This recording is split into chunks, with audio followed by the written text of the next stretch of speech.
এই কেন্দ্রে বরাবর এই বেহালা বইমেলায় তারা অংশগ্রহণ করে নানাভাবে। এইবারে আজকে একটি আলোচনা চক্র এই মঞ্চ থেকে উপস্থিত করা হবে।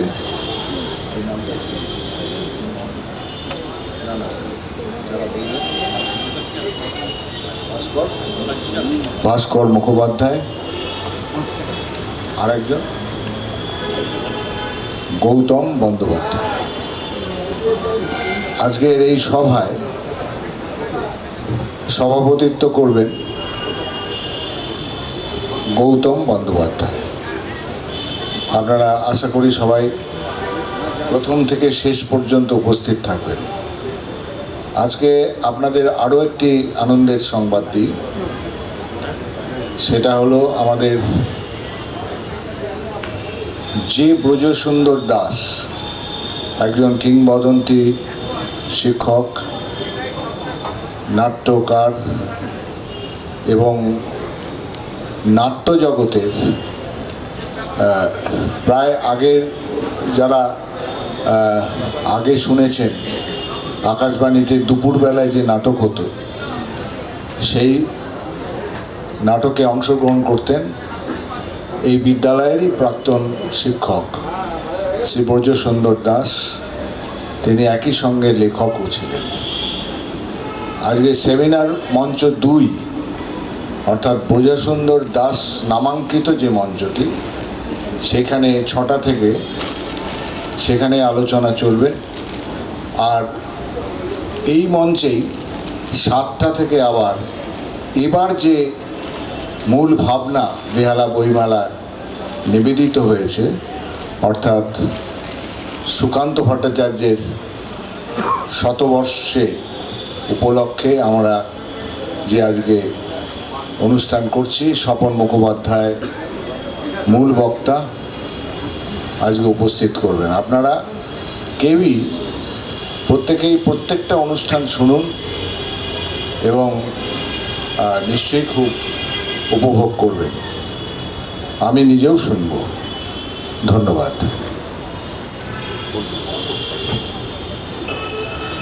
আজকের অনুষ্ঠান আমরা শুরু করছি। আজকের আমাদের অনুষ্ঠান শ্রী অরবিন্দকে নিয়ে, শ্রী অরবিন্দের জীবনী ও কর্মের ওপরে আমাদের অনুষ্ঠান।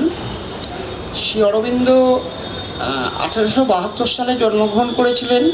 তার জন্মগ্রহণের পরে 153 বছর কেটে গেছে, কিন্তু কিছু বিশিষ্টজন ছাড়া সাধারণ মানুষের মধ্যে তার সম্বন্ধে, তার জীবন সম্বন্ধে সম্যক ধারণা খুব বেশি নেই। এই জন্য আমরা শ্রী অরবিন্দ কেন্দ্র শখের বাজার ও শ্রী অরবিন্দ সোসাইটি আর্কেডিয়া যৌথ উদ্যোগে এই একটি বক্তৃতা সভার আয়োজন করেছি। তো আমরা খুব সৌভাগ্যবান যে আমাদের মধ্যে এই বক্তা হিসাবে শ্রী ভাস্কর মুখার্জিকে পেয়েছি। শ্রী ভাস্কর মুখার্জি একজন একনিষ্ঠ শ্রী অরবিন্দ গবেষক, পেশায় তিনি শিক্ষক এবং অতি সুবক্তা এবং খুব জনপ্রিয় বক্তা। এবং আমাদের অনুরোধে তিনি এর আগেও এখানে নয়, শখের বাজার বইমেলাতে এসেছিলেন। আমরা আবার ওনাকে অনুরোধ করেছিলাম। আমরা কৃতজ্ঞ যে উনি অতি ব্যস্তময় কর্মসূচির মধ্যেও আমাদের আজকে সময় দিতে পেরেছেন। আর আমাদের সঙ্গে আছেন শ্রী অরবিন্দ এবং শ্রী মা বিশারদ অতি পরিচিত এই বলে নাম শ্রী গৌতম বন্দ্যোপাধ্যায়। উনি আজকের সবার সভাপতিত্ব করবেন। তো ওনাকেও আমরা ধন্যবাদ জ্ঞাপন করছি। আজকে আমরা অনুষ্ঠান শুরুর আগে আমাদের সেন্টারের একনিষ্ঠ কর্মী শ্রী সর্বাণী ভৌমিককে আমি অনুরোধ করছি শ্রী ভাস্কর মুখার্জিকে পুষ্পস্তবক দিয়ে অভ্যর্থনা জানানোর জন্য।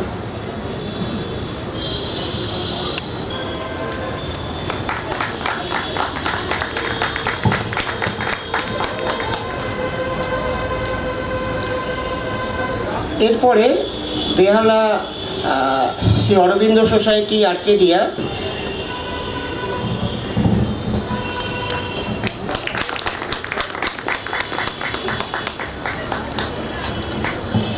এবার আমরা অনুষ্ঠান শুরু করব। তো শুরুতেই আমি নমস্কার। মঞ্চে উপবিষ্ট সকলের প্রিয় আমার শ্রদ্ধেয় শ্রী গৌতম বন্দ্যোপাধ্যায়, উপস্থিত শ্রোতৃমণ্ডলী এবং এই মাইকের শব্দ যতদূর পৌঁছচ্ছে সকলকে আমি আমার অন্তরের শ্রদ্ধা জানাই, আন্তরিক কৃতজ্ঞতা জানাই শ্রী অরবিন্দ কেন্দ্র শখের বাজার এবং শ্রী অরবিন্দ সোসাইটি আর্কেডিয়াকে এইরকম একটা সুন্দর পরিস্থিতিতে, এরকম সুন্দর একটি সভায় একটু কিছু আমাকে বলতে দেওয়ার জন্য। আর বেহালা বইমেলার যারা আয়োজক তাদের কাছেও আমি কৃতজ্ঞ। তারা এই মঞ্চটি আমাদের ব্যবহার করার সুযোগ দিয়েছেন। কি কারণে দিয়েছেন সেটা আমাদের শ্রী অরবিন্দ কেন্দ্রের যিনি সম্পাদক প্রবীরবাবু তিনি আপনাদেরকে একটু আগেই বলেছেন। এটা ঘটনা যে আজ থেকে প্রায় 2 বছর আগে, আমার মনে হচ্ছে 24 সালের জানুয়ারি মাসে এর কাছাকাছি আর একটি বরিশা বইমেলাতে আমার একটা সুযোগ হয়েছিল শ্রী অরবিন্দর সম্পর্কে কিছু কথা বলার। সেইখানে আমরা যা দেখেছিলাম বা যা শুনেছিলাম এবং আজকে প্রাককথনে কেন্দ্রের সম্পাদক যা বললেন সেটি মূলত একই, অর্থাৎ শ্রী অরবিন্দের জন্মের 153 বছর কেটে গেলেও এখনও জনমানসে শ্রী অরবিন্দের খুব যে একটা পরিচিতি আছে, মানে তিনি বিপ্লবী অরবিন্দ ছাড়া তা কিন্তু নেই। যাদের আধ্যাত্মিকতার ক্ষেত্রে বিশেষ আকর্ষণ আছে, এমনকি তাদের মধ্যেও শ্রী অরবিন্দের যে প্রচুর পরিচিতি আছে তা নয়। তারা শ্রী অরবিন্দের যোগ নিয়ে, সাধনা নিয়ে যে খুব আগ্রহী তেমনটা নয়। আবার এর সঙ্গে এটা বলতে হয় যে অতি সম্প্রতি বছর 3-4 শ্রী অরবিন্দের নাম বা ছবি কিন্তু আমার চোখে অন্তত একটু বেশি পড়ছে, মানে পাবলিক প্লেস বলতে যা বোঝায়। আমি যদি ভুল না বলি, এর আগে কিন্তু শ্রী অরবিন্দের ছবি দেওয়ালে বা শ্রী অরবিন্দের সম্পর্কে কিছু কথা বলা বা শ্রী অরবিন্দের বিষয়ে রচনা প্রকাশিত হওয়া সংবাদপত্রে আমার মনে হয়েছে সামান্য হলেও সেটি বেড়েছে। কিন্তু এটা সত্ত্বেও বলতে হবে যে শ্রী অরবিন্দের যে দুটি পরিচয়, সেই দুটি পরিচয়ের মধ্যে আকর্ষণ অনুযায়ী, আগ্রহ অনুযায়ী একেবারে পরিষ্কার ভাগ আছে। একদল তারা শ্রী অরবিন্দের সাধনা নিয়ে আগ্রহী এবং আর এক পক্ষের মানুষ তারা বিপ্লবী অরবিন্দকে নিয়ে আগ্রহী, কিন্তু তৎসত্ত্বেও তাদের সঙ্গে কথা বলে মনে হয়েছে যে শ্রী অরবিন্দের, বিপ্লবী শ্রী অরবিন্দের বিষয়ে যা মূল্যায়ন, সেই বিষয়ে তারা কতটা আগ্রহী তাদের সঙ্গে কথা বলার পরে। আমি সকলের কথা অবশ্যই বলছি না, অনেক সিরিয়াস মানুষ আছেন যারা এখনও ভারতবর্ষের স্বাধীনতা সংগ্রাম নিয়ে, তার ইতিহাস নিয়ে কথা বলেন। এখনও সেই ভারতবর্ষের স্বাধীনতা সংগ্রামকে কেন্দ্র করে অনেক, সেই ইতিহাসকে কেন্দ্র করে উপন্যাস বেরোচ্ছে।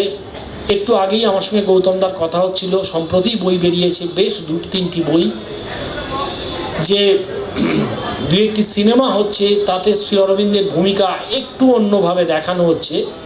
এসব মাথায় রেখেও আমি বলছি যে বিপ্লবী অরবিন্দ ঘোষ তার ওই 4 বছরের জীবনে তিনি যে কি করেছিলেন সেটা কিন্তু মূলত সংক্ষেপিত হয়ে আছে আলিপুর বোমা মামলা, তার মধ্যেই খুব কম জায়গায় উল্লেখ করা হয় সেই রমেশচন্দ্র মজুমদারের, ঐতিহাসিক রমেশচন্দ্র মজুমদারের কথাটিকে ধরে, যে দুটি পথে ভারতবর্ষের স্বাধীনতা এসেছিল সেই দুটি পথেরই পথিকৃৎ ছিলেন অরবিন্দ ঘোষ। এটি আমাদের এটা পুনরুক্তি হচ্ছে, কিন্তু বলতে হবে, কিছু কিছু কথা বারবার বলতে হয়। যখন অনেক সাধারণ কথা, যখন অনেক অসত্য কথা বারংবার উচ্চারিত হয়, সত্য কথা বারংবার উচ্চারণে নিশ্চয়ই কোনো বাধা থাকার কথা নয়। সেই জন্য এগুলি অনেকবার শোনা হলেও আবারও শোনা উচিত। এটি কোনো সাধারণ ঐতিহাসিক বা শ্রী অরবিন্দ ভক্ত পরিমণ্ডলের কথা নয়। রমেশচন্দ্র মজুমদারের মতন ঐতিহাসিক বলেছিলেন যে দুটি পথে ভারতবর্ষের স্বাধীনতা এসেছে, সেই দুটি পথেরই পথিকৃৎ ছিলেন অরবিন্দ ঘোষ। তার মানে একটি সশস্ত্র বিপ্লব আর একটি অহিংস। কিন্তু শ্রী অরবিন্দের যে ডক্ট্রাইন অফ প্যাসিভ রেজিস্ট্যান্স, এই বিষয়ে একটা লেখা, সেটা তার পন্ডিচেরি যাওয়ার বেশ অনেক আগে ধারাবাহিকভাবে বেরিয়েছে। এই বিষয়ে সেই রকমও এখনও সিরিয়াস চর্চা বা সেই বিষয়ে সাধারণ মানুষ এখনও খুব বেশি জানেন না। শ্রী অরবিন্দ যে প্যারালাল জুডিশিয়ারির কথা বলেছিলেন, অর্থাৎ গ্রামে আদালত থাকবে, এই আদালতের পাশাপাশি সেইখানে মানে যেটাকে প্রায় স্বায়ত্ত শাসন বলা যায় সেটি চলবে, এই বিষয়ে আলোচনা শোনা যায় না। শ্রী অরবিন্দ যে মাস প্রোপাগান্ডার কথা বলেছিলেন, তিনি যে স্বদেশীর কথা বলেছিলেন, তিনি যে বয়কটের কথা বলেছিলেন, শোনা যায় না। শোনা যায় যে ভারতবর্ষের, কম শোনা গেলেও শোনা যায়, প্রথম সন্তান হিসেবে তিনি পূর্ণ স্বরাজ চেয়েছিলেন।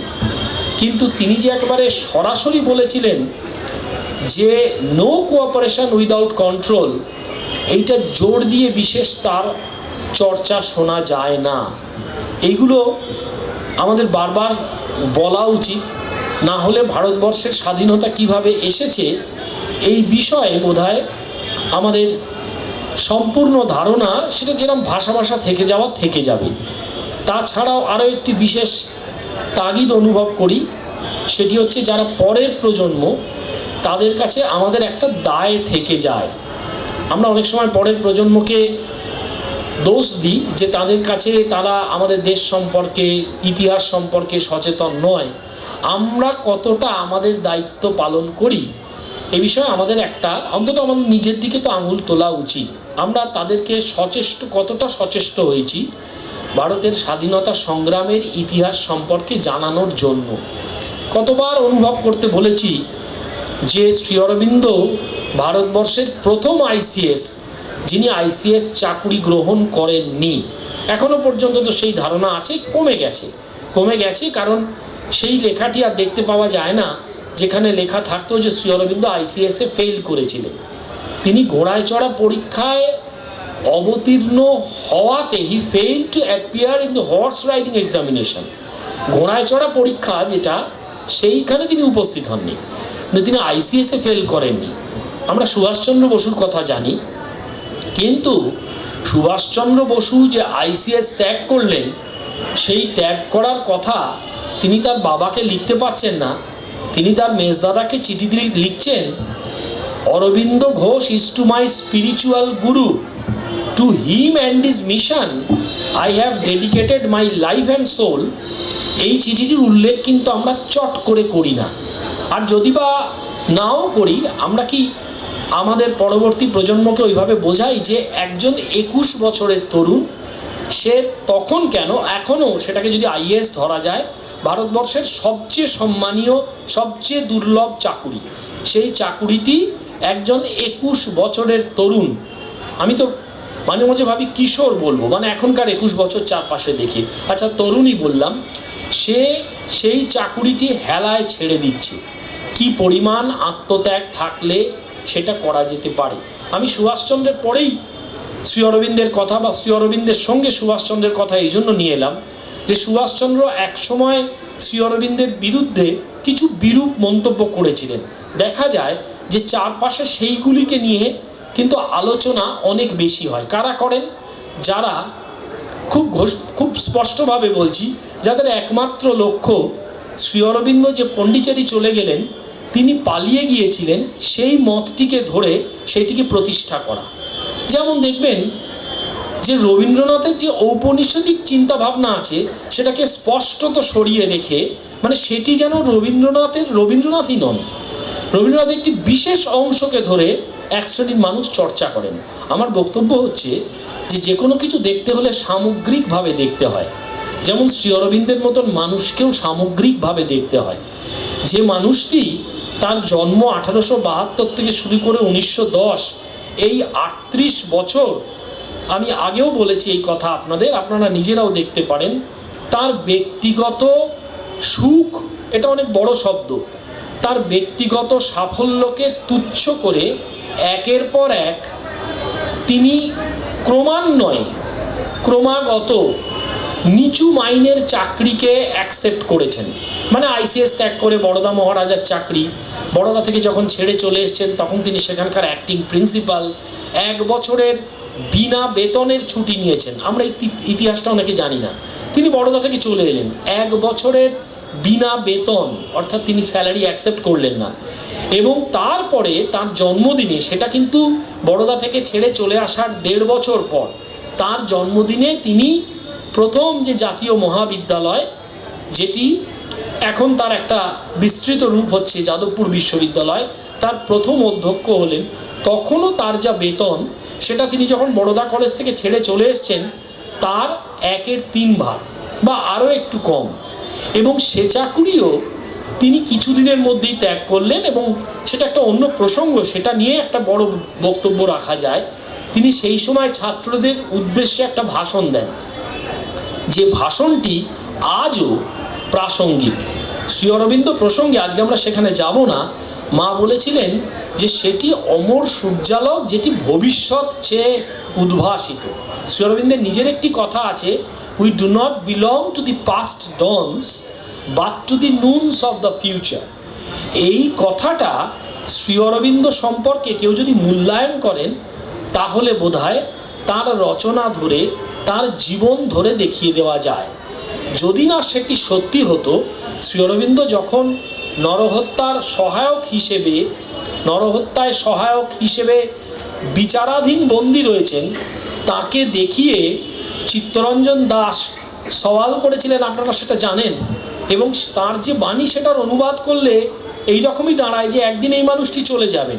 ভেবে দেখুন, তখন তার 37-38 বছর বয়স। আমরা যারা শ্রী অরবিন্দ ভক্তের কাছে তিনি শ্রী অরবিন্দ সাধনা সাধক তথাকথিত, তিনি তখনও সেটা হয়ে ওঠেননি। আমি কিন্তু খুব সচেতনভাবে শব্দ চয়ন করছি, তথাকথিত, কারণ তার আগে তার আধ্যাত্মিক অভিজ্ঞতা অনেক হয়ে গিয়েছে। আমি তার মধ্যে বিস্তৃত যাব না, কিন্তু ধরে নেওয়া যাচ্ছে তখনও তার পরিচয় তিনি বিপ্লবী অরবিন্দ ঘোষ। সেই সময়ও তাকে দেখিয়ে চিত্তরঞ্জন দাস বলছেন যে একদিন এই মানুষটি চলে যাবেন, কিন্তু এর বাণী ধ্বনিত প্রতিধ্বনিত হবে দেশে দেশান্তরে সাগর পারে। কার বাণী দেশে দেশান্তরে সাগর পারে কালজয়ী, কাল উত্তীর্ণ করে বেঁচে থাকতে পারে? যিনি কাল উত্তীর্ণ বা কালোত্তীর্ণ কোনো কথা উচ্চারণ করতে পারেন। তার মানে তখনই তার এই কথা যে চিত্তরঞ্জন দাস বলেছেন, একটা সহজের ব্যাখ্যা হতে পারে যে চিত্তরঞ্জন দাস সিআর ভবিষ্যৎ দ্রষ্টা মানে দূরদৃষ্টি সম্পন্ন, এই অর্থ বলছি, ছিলেন, তিনি বুঝতে পেরেছিলেন। কিন্তু শুধুমাত্র তাই নয়, কারণ যখন এই সওয়াল জবাব চলছে, সেটা 1909 জানুয়ারি ফেব্রুয়ারি মাসে, সেই সময় কিন্তু শ্রী অরবিন্দের যে অনেক লেখা বেরোচ্ছে, তার মধ্যে পারসিউস দ্য ডেলিভারার বলে একটি নাটক বেরিয়েছে। এবং সেই নাটকটি যারা একটু মন দিয়ে পড়বেন তারা দেখতে পাবেন তাতে শ্রী অরবিন্দ তার ভবিষ্যৎ কি জীবন হতে চলেছে তার একটা ইঙ্গিত দিয়েছেন। Shri Aurobindo a system of national education যখন লিখছেন কারামুক্তির পরে, যেটি বেরোচ্ছে ধারাবাহিকভাবে কর্মযোগিনে, সেখানে তিনি এমন শিক্ষা ব্যবস্থার কথা বলছেন যেটি বেরোনোর পরে আজ 116 বছর কেটে গিয়েছে, কিন্তু আধুনিকতম শিক্ষা ব্যবস্থা তার সেই বৈপ্লবিক উচ্চারণটি স্বীকার করে নিচ্ছে। The first principal of true teaching is that nothing can be টট। কিন্তু আমাদের একটা কথা আছে, এটা একটা খুব প্রাচীন প্রবাদ, আপনারা সকলে জানেন। সেটি হচ্ছে, এটা শ্রী অরবিন্দ সম্পর্কে বলতে আমার একটু সংকোচ হচ্ছে, তবু বলছি, জ্ঞেয় যোগী কখনো ভিক পান না। কেন বললাম? দেখবেন শিক্ষা ব্যবস্থা নিয়ে যখন আলোচনা হয়, আধুনিক শিক্ষা ব্যবস্থা নিয়ে, আমি শুনেই বলছি, লোকে খুব পাওলো ফ্রেইরির কথা বলেন, নমস্য ব্যক্তি, অগস্ত বোয়ালের কথা বলেন, নমস্য ব্যক্তি, ভাইগটসির কথা বলেন, নমস্য ব্যক্তি। কিন্তু এদের অনেক আগে এরা যে কথাগুলো বলেছিলেন তার মূল কথাটা কিন্তু আমি যে 3 জনের নাম বললাম এই শিক্ষাবিদ, তাদের মূল কথা যে একটি শিশু সে যা জানে তার জ্ঞানটিকে স্বীকৃতি দিয়ে তার জ্ঞানের ওপরে তাকে শেখানো উচিত। এই কথাটা শ্রী অরবিন্দ এদের বলার অনেক আগে বলে গিয়েছেন। তিনি বলে গিয়েছেন, the mind has to be consulted in its own go. এখন এই যে বিপ্লবী অরবিন্দ ঘোষ একটি শব্দ উচ্চারণ করলেন, এটি তার ফার্স্ট প্রিন্সিপাল অফ ট্রু টিচিংয়ে যেটি দিলেন, এর থেকে বৈপ্লবিক কোনো কথা এখনো পর্যন্ত শিক্ষা জগতে খুব একটা বেশি উচ্চারিত হয়নি। এখনও অধিকাংশ শিক্ষক এই লাইনটি ভালো করে গ্রহণ করতে পারেন না যে যথার্থ শিক্ষাদানের প্রথম নীতিটি হলো কোনো কিছু শেখানো যায় না। আমরা কজন এটা বিশ্বাস করি যে আসলে শেখানো যায় না? তারপরে ওই নীতিটিকে ধরে তার বিস্তৃত ব্যাখ্যা আছে, ওইখানে তিনি শেষ করে দেননি। তিনি বলেছেন যে শিক্ষকের কাজ কি, শিক্ষক হবেন ফ্যাসিলিটেটর, তিনি দেখিয়ে দেবেন জ্ঞানের উৎস কোথায়। এই যে অংশগুলো বলা, এইটি আমি কেন হট করে এই অংশটা তুলে আনলাম, আমার মনে হয়েছে স্বাধীনতা সংগ্রামী অরবিন্দ ঘোষ বিপ্লবী অরবিন্দের সঙ্গে যোগী শ্রী অরবিন্দের যে মূলত কোনো প্রভেদ নেই, এ বিষয়ে আমরা আলোচনা মাঝে মধ্যে শুনছি, কিন্তু দুটি বিষয়ের ওপরে আমরা একটু কনসেন্ট্রেট করার চেষ্টা করি। একটি হচ্ছে বর্তমান সামাজিক প্রেক্ষাপটে শ্রী অরবিন্দের প্রাসঙ্গিকতা আছে কি না, এটি একটি। আর দ্বিতীয় হচ্ছে আমার ব্যক্তি জীবনে আমি শ্রী অরবিন্দের প্রয়োজনীয়তা আছে কি না। কেন বললাম, সমাজ জীবন যেমন খুব বড় কথা, ঠিক তেমনই একটু ভেবে দেখবেন ব্যক্তিগতভাবে আমি তাকে রিলেট করতে পারছি কি না, এটা যদি আমরা ভালো করে বুঝে না উঠতে পারি, তাহলে কোনো আইডিওলজি সেটা যত বড় হোক সেটা বোধহয় ঠিক আমার হৃদয়কে ছোঁয়ে না। আমি সমস্ত ইজমকে মাথায় রেখে বলছি, আমি একটা ইজমের সঙ্গে যে কোনো একটা দর্শনকে সঙ্গে রেখে আমি জীবনে চলছি, কিন্তু সেই দর্শনটা আমি অন্তরে স্বীকার করতে পারছি কি না। যদি না স্বীকার করতে পারি, আমি মোটামুটি নিশ্চিত যে সেই দর্শনকে ধরে আমি আমার জীবনকে চালাতে পারবো না। কিছু সময় পরে আমি বোধহয় পথহারা হয়ে যাব, সেটা যত বড় ইজম হোক। ওই জন্য ব্যক্তিগত জীবনেও শ্রী অরবিন্দের দর্শন আমাকে কোথাও ছোঁয় কি না, এইটা যেমন বোঝা দরকার, ঠিক তেমনই তিনি যে কাজগুলো করেছিলেন তার কি আজকে কোনো প্রাসঙ্গিকতা আছে? আমি তার কারা মুক্তির পরে দুটি ভাষণের উল্লেখ করছি।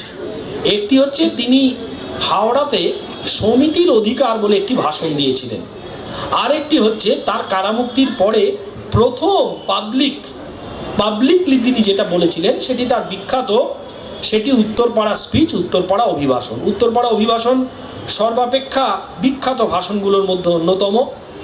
এতই বিখ্যাত যে এই উত্তরপাড়া স্পিচ এইটার টাইটেলটা আজ পর্যন্ত চেঞ্জ হয়নি।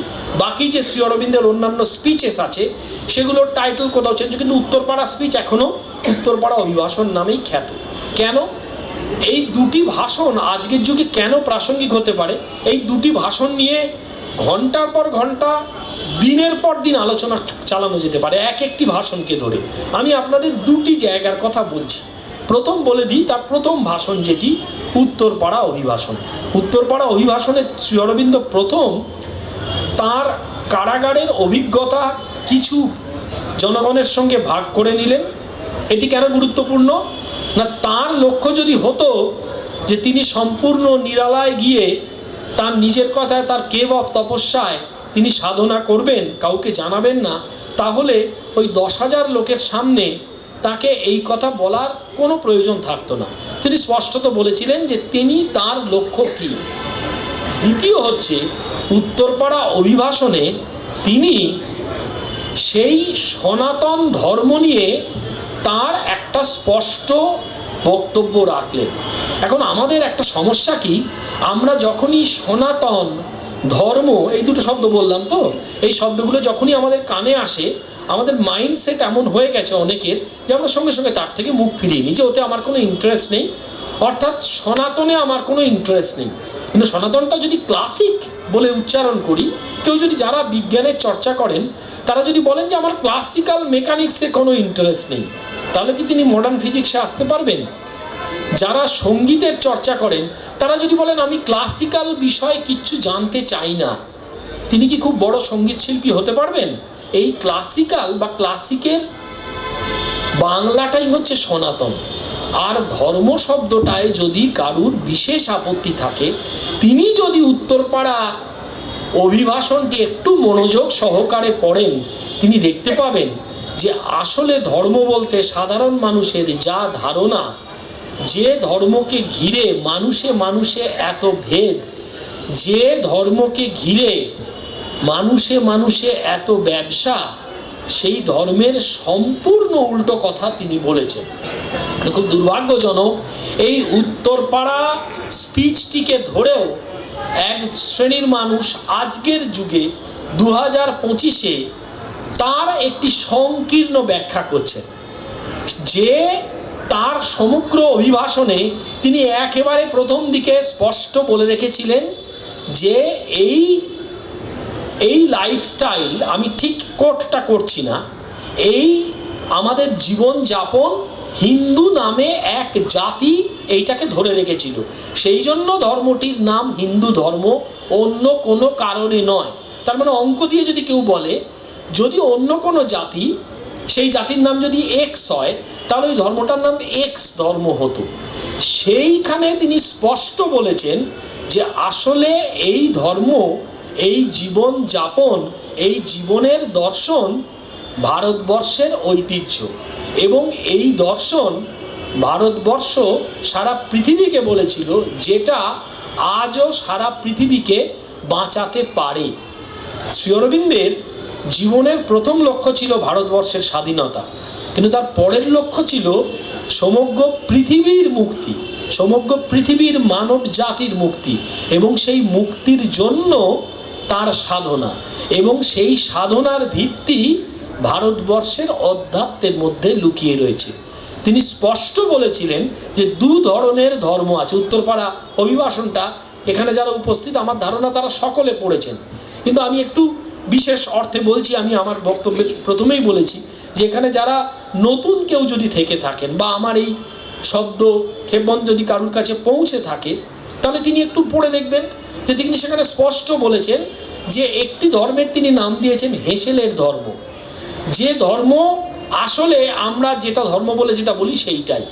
সনাতন ধর্ম কোনো বিশেষ আচার আচরণের কথা বলে না, যদি না এটাও ভালো করে বুঝতে হবে, সেই আচার আচরণ আমাকে মূল সত্যের সঙ্গে যুক্ত থাকতে কোনো রকমে সহায়তা না করে। একটি বিশেষ আচরণ, একটি বিশেষ পোশাক, সেটি যদি আমাকে মূল সত্যের কাছে পৌঁছতে সহায়তা করে তাহলে সেটি সহায়ক, কিন্তু কোনো বাধ্যতামূলক আচার আচরণ সনাতন ধর্মে উল্লেখ নেই। এখন মুশকিল কি, মানুষ যখনই একটু বিশেষ একটি ধর্মকে আক্রমণ করার চেষ্টা করে, সে তখন এই বিশেষ ধর্মের যে সমস্ত আপত্তিকর জায়গা, সেই অংশগুলি থেকে কোট করে। যেরকম অনেকেই স্বামীজির মহামূল্যবান একটি মন্তব্য, গীতা পাঠ অপেক্ষা ফুটবল খেলা শ্রেয়। আমি একটি বিশেষ জায়গায় দেখেছি, সেখানে টেবিল টেনিসের চর্চা হয়, তারা লিখে রেখেছে গীতা পাঠ অপেক্ষা টেবিল টেনিস খেললে ভগবানের কাছে যাওয়া যায়। আমি বললে আপনাদের মাইকের পরে একটু পরে বলেও দেবো জায়গার নাম, এবং ড্যাশ দিয়ে লেখা আছে স্বামী বিবেকানন্দ। আমরা চিরকাল এটা করেছি, মহাপুরুষদের বাণীকে আমাদের মতন করে কাস্টমাইজ করে নিয়েছে আজকের কথায়। তাঁরা ওই ধর্মের যে আপত্তিকর জায়গা, সেই অংশটা তুলে দিয়ে বিশেষ বিশেষ পরিপ্রেক্ষিতে দেখান যে সেখানে নারী জাতিকে কত অপমান করা হতো। কিন্তু আমাদের শাস্ত্রেই যে উপাধ্যায়া বা অধ্যক্ষা এইরকম বা আচার্যা এই শব্দগুলো ছিল, সেই নিয়ে কিন্তু দুর্ভাগ্যজনক হলেও তাদেরকে ইকুয়ালি চর্চা করতে আমার চোখে পড়েনি। আমি দেখেছি সেই সব কথা তাদের বললে তারা সেগুলো সযত্নে এড়িয়ে যান। সেই জন্য আমি বলছি যে উত্তরপাড়া অভিভাষণ আজকে যে দেশ শৃণ্বন্তু বিশ্বে অমৃতস্য পুত্রা এই উচ্চারণ করেছিল, সেই দেশের নামে সাম্প্রদায়িক তকমা লাগিয়ে দিচ্ছে। ওই উত্তরপাড়া অভিভাষণটি কেউ যদি যত্ন নিয়ে পড়েন, কেউ যদি তাকে জীবনচর্যার মধ্যে অন্তর্ভুক্ত করেন, তাহলে হয়তো এই বিপদ থেকে আমরা উত্তীর্ণ হতে পারি। একেবারে একটি অন্য ভাষণের কথা আমি বলছি, যেটি হচ্ছে তিনি 28শে জুন তিনি দিয়েছিলেন সমিতির অধিকার ভাষণে। সেই সমিতির অধিকার একটি বিস্তৃত অনেক বড় ভাষণ সেটি। সেখানে আপনারা দেখবেন তিনি 3 ধরনের আক্রমণের কথা বলেছিলেন। আমি এই দুটি ভাষণের উল্লেখ কেন করছি, একজনের কথা আমি বলেছি যাকে শ্রী অরবিন্দ আশ্রমে আমরা মা বলে জানি। তিনি বলেছিলেন তার বাণী ভবিষ্যৎ চেয়ে উদ্ভাসিত। আর তারপরে আমি চিত্তরঞ্জন দাসের কথা বলেছি, যিনি বলেছেন তাকে যে poet of patriotism, prophet of nationalism, lover of humanity. কেন তিনি তাদের কথা বললেন? চিত্তরঞ্জন দাস একজন নরহত্যার সহায়ক আসামিকে দেখিয়ে কেন মানবতার প্রেমিক বললেন?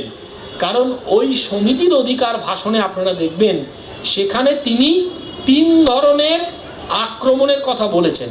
আজকে 2025 শেষ হতে চলল, দেখবেন একই ধরনের আক্রমণ চলছে।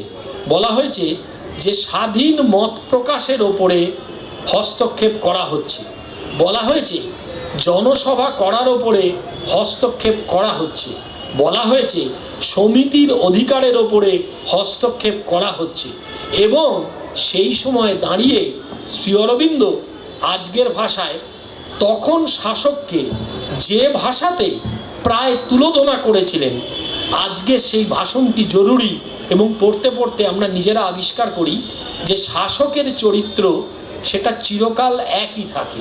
আজও যদি আপনারা তাকিয়ে দেখেন, আপনি যদি যে কোনো শাসকের বিরুদ্ধে সরাসরি তার ত্রুটি দেখিয়ে দেন, তখন আপনার কথা বলার অধিকার কেড়ে নেওয়া হবে, জনসভার অধিকার কেড়ে নেওয়া হবে, সমিতির অধিকার কেড়ে নেওয়া হবে, সংবাদপত্রের অধিকার কেড়ে নেওয়া হবে।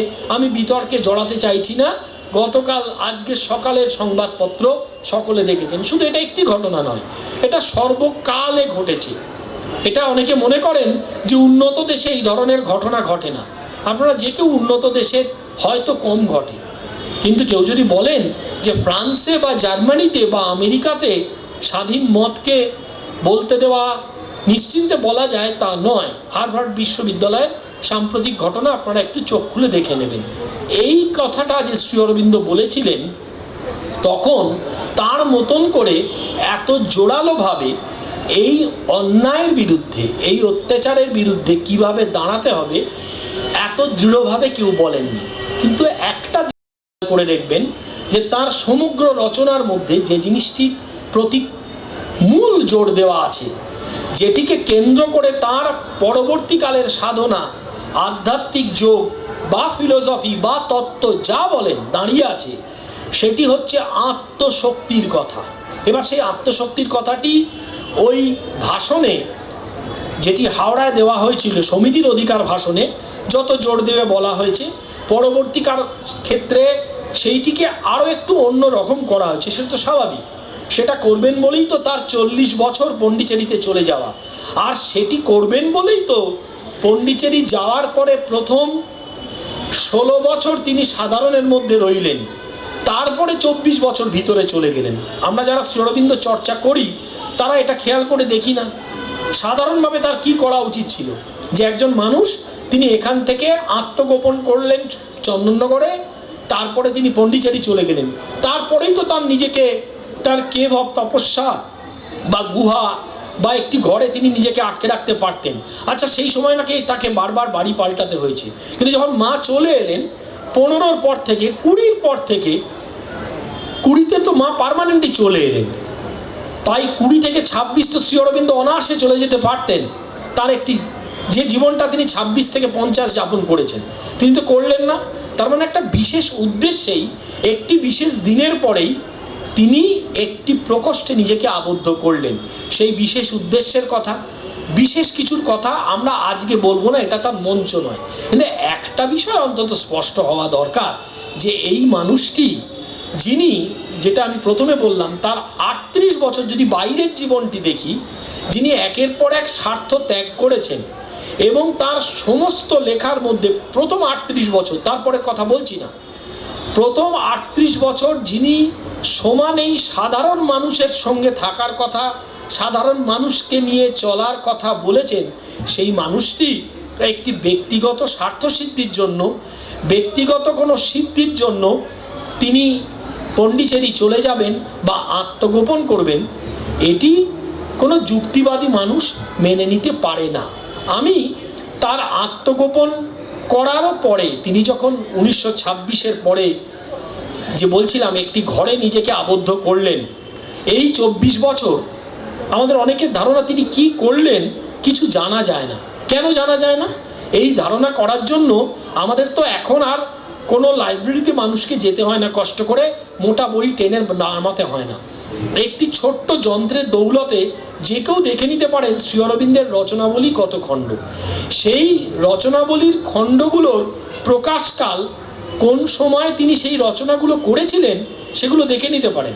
একবার মিলিয়ে দেখবেন তো 26 থেকে 50 শ্রী অরবিন্দের রচনা কত ভলিউম, আর সেই রচনায় তিনি কি লিখেছেন। বরং আমি বলবো যে 9টি মহাগ্রন্থের জন্য তার এত খ্যাতি, বা বলা যেতে পারে তারকে একটা ভুল তকমা দেওয়া হয় যে শ্রী অরবিন্দ দুর্বোধ্য, সেই 9টি মহাগ্রন্থ তিনি রচনা করেছেন 1926-এর আগে, অর্থাৎ আরও তথাকথিত ব্যক্তিগত সাধনায় যাওয়ার আগে।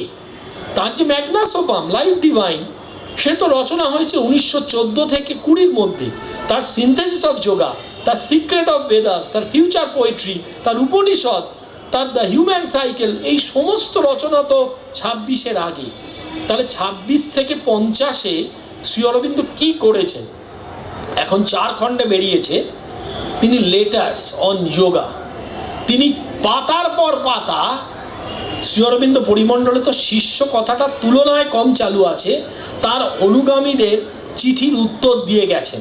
শ্রী অরবিন্দের মতন মানুষ যদি ওই পরিশ্রমটা না করতেন তাহলে তার কি কিছু এসে যেত? যদি না তার লক্ষ্য থাকতো মানব মুক্তির কথা, যদি না তার লক্ষ্য থাকতো সাধারণ মানুষের সঙ্গে যুক্ত থাকার কথা।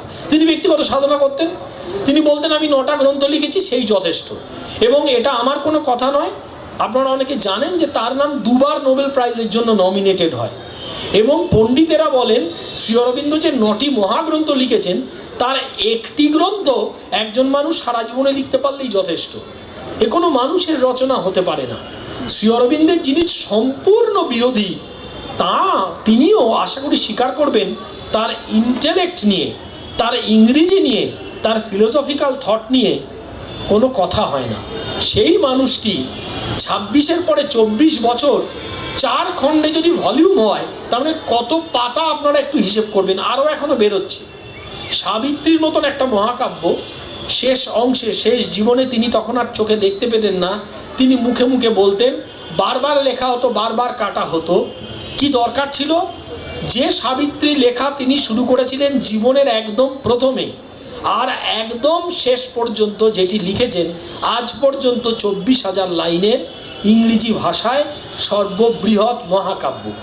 এই যে চিঠির কথা বললাম, যে 4টে খণ্ডে এসেছে, সেই চিঠির একটি অংশ, যেটা আমার ধারণা 1932-33-এ লেখা, অর্থাৎ তখন তার 7 বছর ওই একটি ঘরে থাকা হয়ে গিয়েছে। দেখুন সেই চিঠির একটি অংশ পড়ছি, আর আজকের যুগের সঙ্গে সেটা একটু মিলিয়ে নিন। মিলিয়ে নিলে আমরা বোধহয় কিছুটা বুঝতে পারবো যে শ্রী অরবিন্দ প্রাসঙ্গিক কি না। তিনি বলছেন, the world outside there are much more worse symptoms such as the general increase of cynicism. প্রায় 100 বছর হতে চলেছে। কেন তাকে সিয়ার, কেন তাকে দেশপ্রেমের কবি, জাতীয়তার নবী, কেন তার উদ্দেশ্যে রবীন্দ্রনাথ বলেছিলেন আছো জাগি পরিপূর্ণতার তরে সর্ববাধাহীন, কেন তাকে রবীন্দ্রনাথ বলেছিলেন দেবতার দ্বীপ হস্তে যে আসিল ভবে, বলো সে রুদ্র দিতে কোন রাজা কবে পারে শাস্তি দিতে। কেন রবীন্দ্রনাথ তাকে বারবার নমস্কার জানিয়েছেন, শুধু তার কবিতায় নয়, সারা জীবন ধরে। কেন রবীন্দ্রনাথ বলেছেন আমি শ্রী অরবিন্দকে অকৃত্রিম শ্রদ্ধা করি। কেন রবীন্দ্রনাথের মতন মানুষ স্যার যদুনাথ সরকারের মন্তব্যের বিরুদ্ধে কলম ধরে বললেন যে he is a true Rishi and a poet combined. 1919 মনে রাখবেন, তখন শ্রী অরবিন্দের বাইরের দিকে প্রায় যারা শ্রী অরবিন্দের সঙ্গে ঘনিষ্ঠ নয় সেই পরিচয় হয়নি। রবীন্দ্রনাথ খোঁজ রাখছেন। কেন রবীন্দ্রনাথ নিজের জীবন বিপন্ন করে, নিজের উদ্যোগে টেলিগ্রাম করে বার্তা তার পাঠিয়ে শ্রী অরবিন্দের সঙ্গে দেখা করেছিলেন, সেইটা প্রকাশ হয় যে তিনি আসলে ছিলেন ঋষি অরবিন্দ।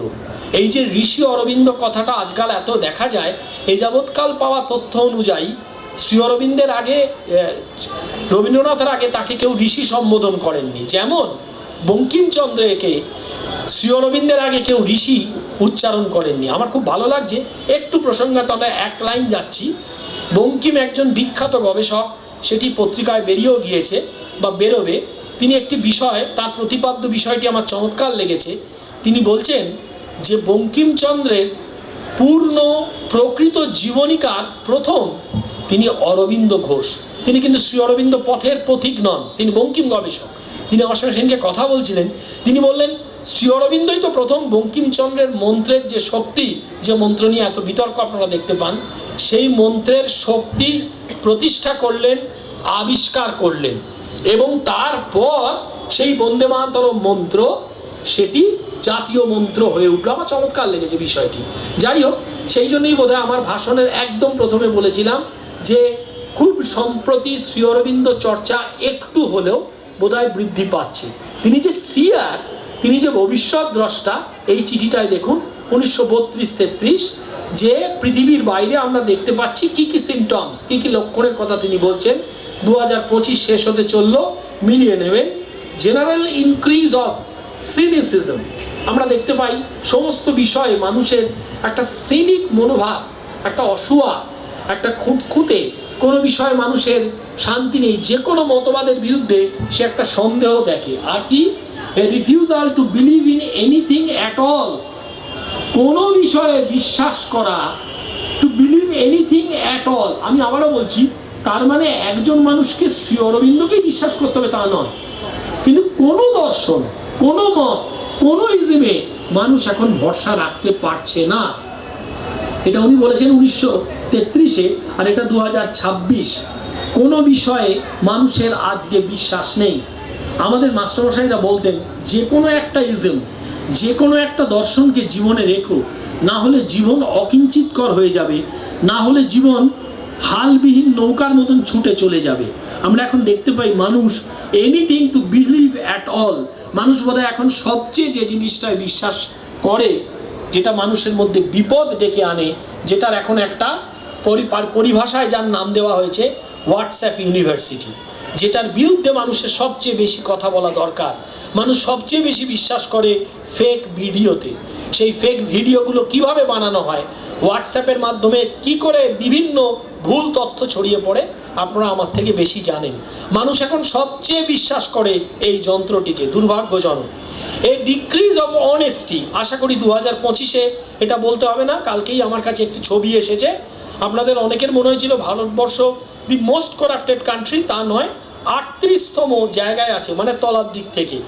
বাকি কান্ট্রিদের অবস্থা দেখলে আরও অবাক হয়ে যাওয়ার মতন। মানে আমি বলছি, যদি সুদান দেখেন, যদি সাউথ আমেরিকার কিছু কান্ট্রি দেখেন, কিন্তু আমাদের যে ডিক্রিজ অফ অনেস্টি, এটার বিষয়ে আমি ব্যাখ্যা করব না, এটা চারপাশ তাকালে প্রতি মুহূর্তে আমাদের চোখে পড়বে। অ্যান্ড ইমেন্স করাপশান, এ বিষয়েও বলছি না, করাপশান কোন জায়গায় যাচ্ছে। তাহলে কি শ্রী অরবিন্দ এগুলো দেখতে পেয়ে হতাশ হয়ে ছেড়ে দিচ্ছেন? না, দেখুন, এ প্রি অকুপেশান, এটা আমরা জীবন দিয়ে মিলিয়ে নিই। আগেরগুলো যদি সমাজ দর্শন হতো, এটা আমার ব্যক্তিগত জীবন দিয়ে দেখি। A preoccupation with food, money, comfort, pleasure to the exclusion of higher things.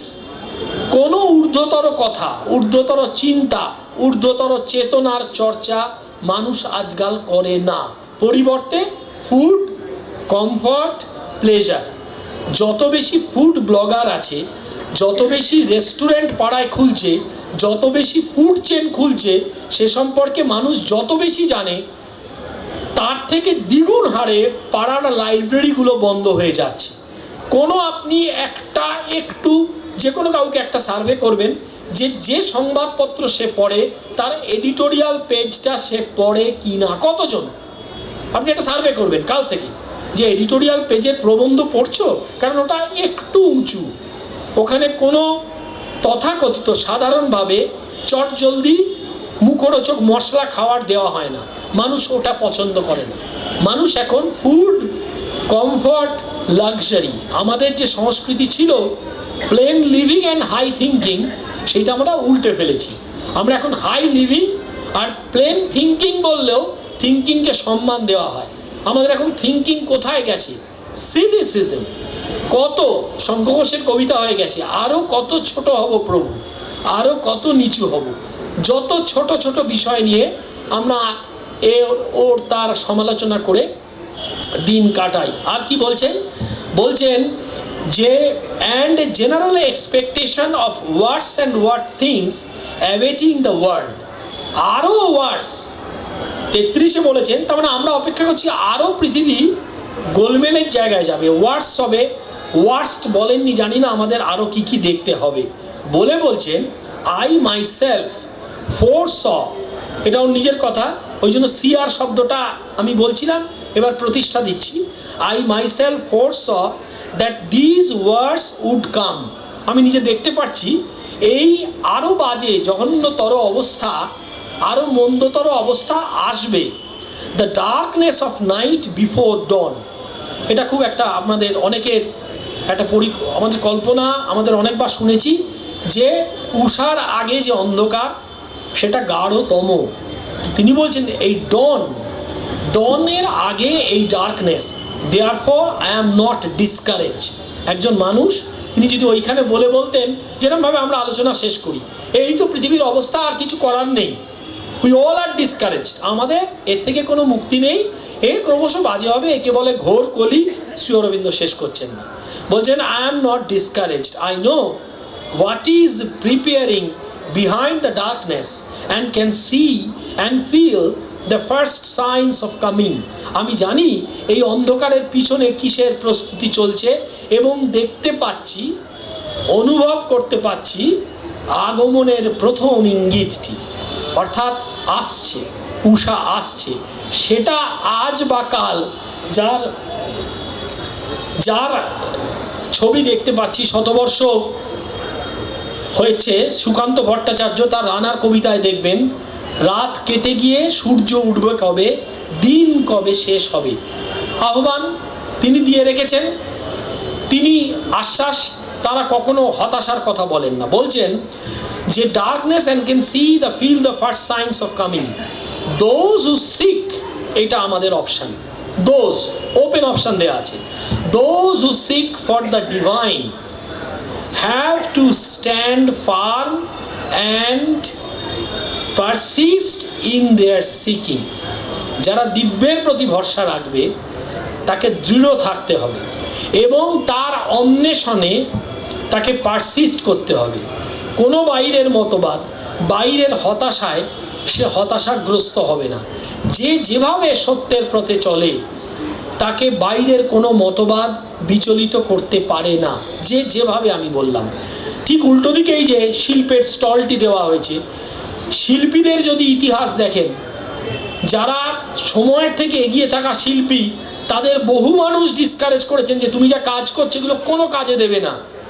ঠিক একটু ডান দিকের কোণে দেখবেন গ্রেট আর্টিস্ট বিক্রি হচ্ছে।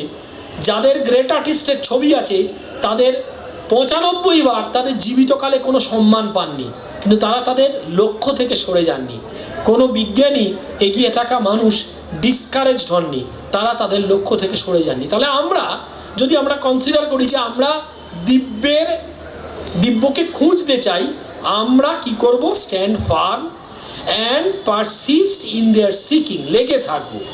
After a time the darkness will fade and begin to disappear and the light will কাম।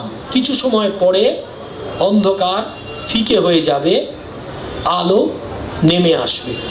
কবে নেমে আসবে সেটা আমাদের বক্তব্য নয়, কিন্তু একটা বক্তব্য আমাদের। আজকেও মূর্তি উন্মোচন হচ্ছে এর কাছাকাছি জায়গায়, সেই পার্কটির নাম ঋষি অরবিন্দ পার্ক, সেই মূর্তির নাম ঋষি অরবিন্দের মর্মর মূর্তি উন্মোচন। তাহলে তার আগে আমরা এতবার ঋষি ঋষি ঋষি বলছি, ঋষি বাক্য কখনো মিথ্যা হতে পারে না। তিনি বলছেন এই darkness will fade and the light will come, সেই আলো, সেই জ্যোতি আসবে। রবীন্দ্রনাথ যখন বলেছিলেন ভেঙেছ দুয়ার এসেছ জ্যোতির্ময় তোমারই হোক জয়, আমাদের তার কথায় ভরসা রাখতে হয়, তেমনই ভরসা রাখতে হয় শ্রী অরবিন্দের কথায়। আর তার পথে চলার যে ব্যক্তিগত প্রস্তুতি, সেই প্রস্তুতিতে আমাদের লেগে থাকতে হয়, যেটাকে তিনি বলেছেন পারসিস্টেন্স।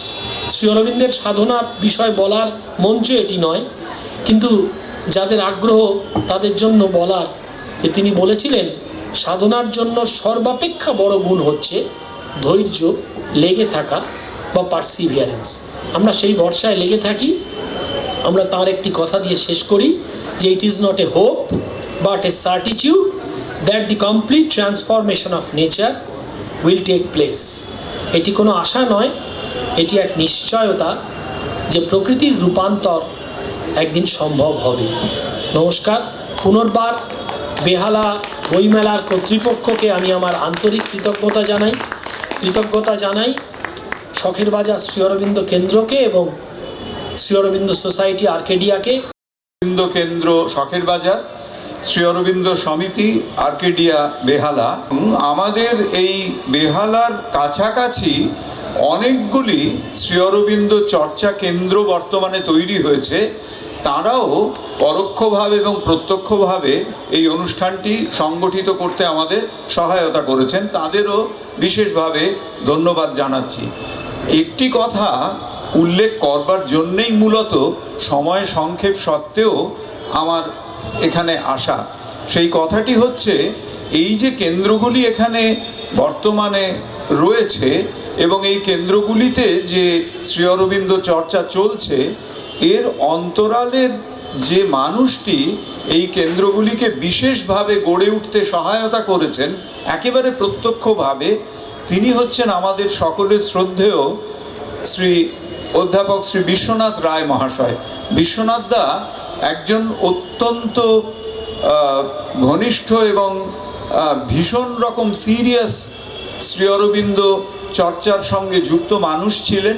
তার বিশেষ অবদান যে সাধারণ মানুষের ভেতরে শ্রী অরবিন্দ প্রসঙ্গে আগ্রহ জাগিয়ে তোলা।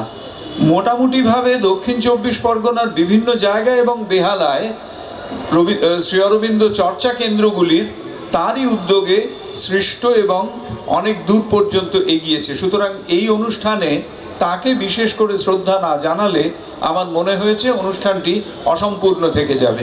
আজকে আমাদের সময় যেহেতু আর নেই, সেই জন্যে এই আলোচনাকে বিস্তৃত না করে আপনাদের সকলকে এই অনুষ্ঠানে এসে অনুষ্ঠানটিকে সাফল্যমণ্ডিত করে তোলবার জন্যে আন্তরিক ধন্যবাদ এবং কৃতজ্ঞতা জানাচ্ছি। নমস্কার।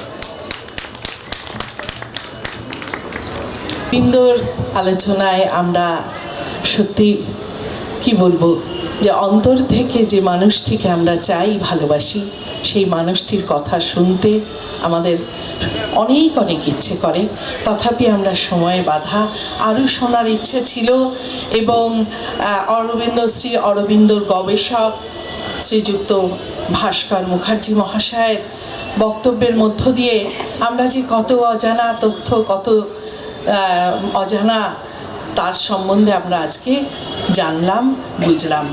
আর শ্রী গৌতম বন্দ্যোপাধ্যায় মহাশয়কে আমাদের বেহালা বইমেলা সম্মিলনী ক্লাবের এই সম্মিলনীর পক্ষ থেকে আমরা জানাই আমাদের হার্দিক শুভেচ্ছা, অভিনন্দন। আমরা আশা করি এবারে আমরা আমাদের বইমেলার যে সাংস্কৃতিক অনুষ্ঠান শুরু হয়েছে সেই অনুষ্ঠানের মধ্যে আমরা আবার অবগাহন করি এবং আমাদের মহোদয়কে বলি যে আপনারা আমাদের বইমেলায় এসেছেন। আমরা সত্যি আপনাদের মতন মানুষদের জন্যই আমরা অত্যন্ত গর্বিত এবং আমরা শুরু করতে চলেছি এবং এই পরবর্তী অনুষ্ঠানটি আমাদের শুরু হচ্ছে তপন ঘোষ মহাশয়। আধুনিক জানি গানের মধ্যে দিয়ে আমরা ভুবনকে দেখতে পাই। সেই ভুবনকে দেখার এক টুকরো হলেও আমরা আজকে সেই গানে অবগাহন করব। আমরা ওনার সম্বন্ধে একটু জেনে নিই। তবে আপনারা অনেকেই চলে যাচ্ছেন, আসনগুলো ফাঁকা হয়ে যাচ্ছে। আমরা চাই যারা আছেন মেলায় আপনারা একটু আসবেন, অনুষ্ঠানটি উপভোগ করবেন। প্রত্যেকের জন্যই কিন্তু আজকের অনুষ্ঠান। এই অনুষ্ঠানকে ঘিরে সবাই আমরা আনন্দে মাতোয়ারা হয়ে থাকব। বেহালাবাসী নয় শুধু, আশপাশের অঞ্চল প্রত্যেক। শিল্পী তপন ঘোষের পরিচয় পঞ্জিটুকু আমি একটু দিয়ে দিই। বাংলা সঙ্গীত জগতে তপন ঘোষ একটি পরিচিত নাম। দীর্ঘ ৩৫ বৎসরের অধিক শ্রী ঘোষ বাঁকুড়ার প্রখ্যাত বিষ্ণুপুর মেলা, জঙ্গলমহল উৎসব, বিদ্যাসাগর মেলা, মাটি উৎসব পুরুলিয়া এবং বেহালা বইমেলা, কলকাতা উৎসব, সঙ্গীত মেলা ইত্যাদি পশ্চিমবঙ্গের বিভিন্ন স্বনামধন্য অনুষ্ঠানে প্রায় সর্বত্র বাংলা এবং কিছু ক্ষেত্রে বলিউড সঙ্গীত জগতের বিশিষ্ট শিল্পীদের সাথে একই মঞ্চে সুনামের সাথে বাংলা গান পরিবেশন করেছেন। তার দীর্ঘদিনের একমাত্র স্বপ্ন হলো সম্পূর্ণ হিন্দি গানের স্টেজেও প্রতিষ্ঠিত করা। তার এই উদ্যোগের জন্য শ্রী তপন ঘোষ সঙ্গীতের উপর উত্তম কুমার অ্যাওয়ার্ডে ভূষিত হয়েছেন।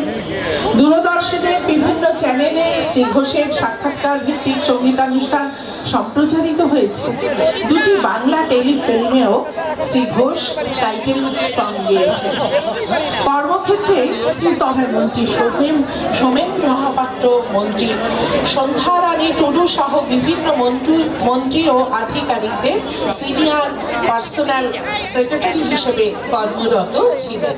বর্তমানেও শ্রী ঘোষ পার্লামেন্টারি অ্যাফেয়ার্স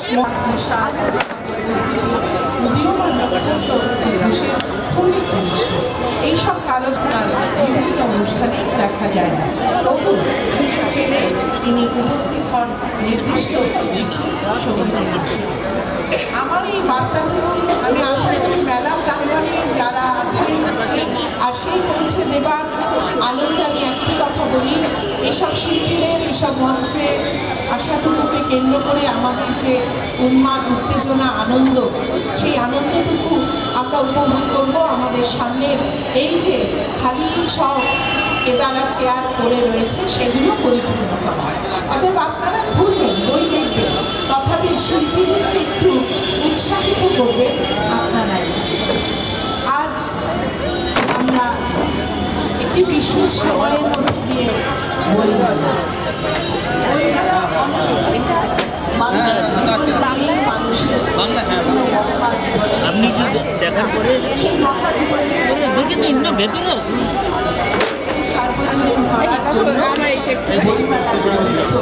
আমাদের কাছে অপরিসীম কথা আয়োজনে যারা আমরা কি না আপনাদের নিয়েই তো চলছে।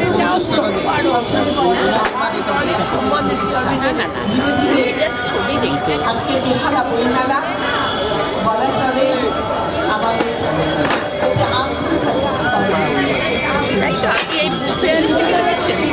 কত মানুষ বইমেলা আসলে আনন্দ।